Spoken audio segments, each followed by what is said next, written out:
Thank you, Atal. Members on the dais, ladies and gentlemen.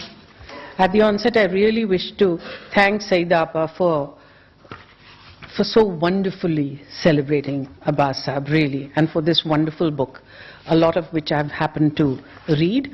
I'll just read from this credo of a non-writer, because it was discussed कि आखिर अब्बास साहब कौन थे, तो उन्हीं के लफ्जों में सुन लेते हैं. The novelists say Khwaja Ahmad Abbas is no novelist. He is only a short story writer. The filmmakers say Khwaja Ahmad Abbas is no filmmaker. He is only a story writer. The journalists say Khwaja Ahmad Abbas is not a journalist. He is merely a story writer. The short story writers say Khwaja Ahmad Abbas is no literary story writer. He is merely a hack journalist, drawing the material for his stories from the columns of daily newspapers. I think we may sum up the situation as a consensus that I am a short story writer of sorts, maybe a non-writer. The critics have sometimes sneeringly labeled my short stories and even my novels, one of which, Inqilab, took me 7 years to write, as mere journalese. Obviously, the fact that some of them owe their inspiration to real-life incidents chronicled in the daily press is enough and sufficient to put my stories beyond the pale of literary creation. Maybe I'm a non-writer, an unredeemed journalist and columnist, masquerading as a writer of fiction. I have always believed that while the inner life of people undoubtedly is and should be the primary concern of creative fiction, this inner, personal, subjective life is being daily influenced, molded and transformed by the external social forces. No man or woman is totally free from the impact of objective social reality. This interaction of the individual and the social forces operating around him is of particular interest to me, and it has inspired, provoked or colored most of what I have written. So typically, Khwaja Ahmad Abbas.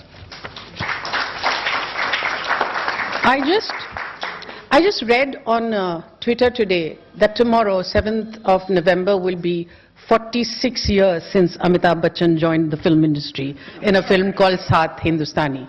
And so, even if that is a passage he wanted to read, I've stolen it. So in the book, it talks about how Abbas Sahab was wanting to cast people against type for his film Saath Hindustani. One day someone brought a snapshot of a tall young man, and I thought that the boy was in Bombay. I said, let me see him in person. He will be here day after tomorrow evening. Again, presuming he was in Bombay, I thought he must be working somewhere and wouldn't be free till the evening.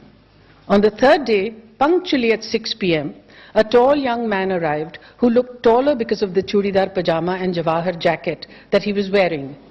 This young man would one day be known as Amitabh Bachchan, the heartthrob of millions. But I did not know his name. Roughly the following dialogue took place between us. Sit down, please. Your name? Amitabh, not Bachchan. It was an unusual name. So I asked, what does it mean? The sun. It's also one of the synonyms for Gautam Buddha. Education? BA from Delhi University. Have you worked in films before? No one has taken me so far. Who were they? He mentioned very prominent names. What did they find wrong with you?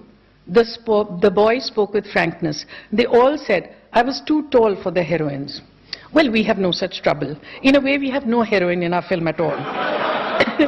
Even if we had, that wouldn't prevent me from taking you.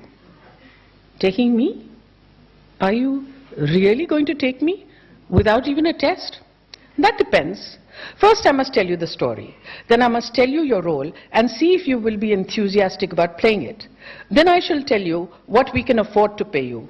Only then, if you agree, shall we sign the contract. I read him out the complete story and saw his face become alive with interest. I asked him which role he would like to play. He told me the two which particularly impressed him, the role of the Punjabi and the role of the Muslim.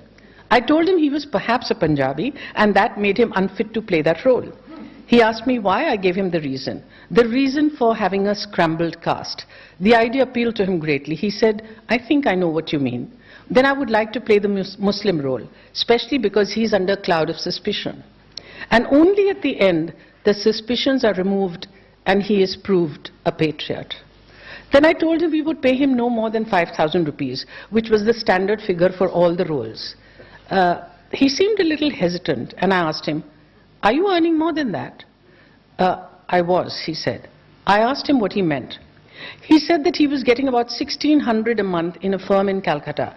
I resigned the job and came over. I was astonished. "You mean to say that you resigned a job of 1,600 rupees a month just on the chance of getting this role? Supposing we can't give the role to you?"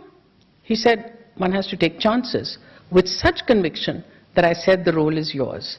Then I called my secretary, Abdul Rahman, to dictate the contract. I asked the tall young man for his name and address. Amitabh, after some hesitation. Amitabh Bachchan, son of Dr. H.R. Bachchan. "Stop," I said. "This contract cannot be signed until I telegraph and get your father's consent.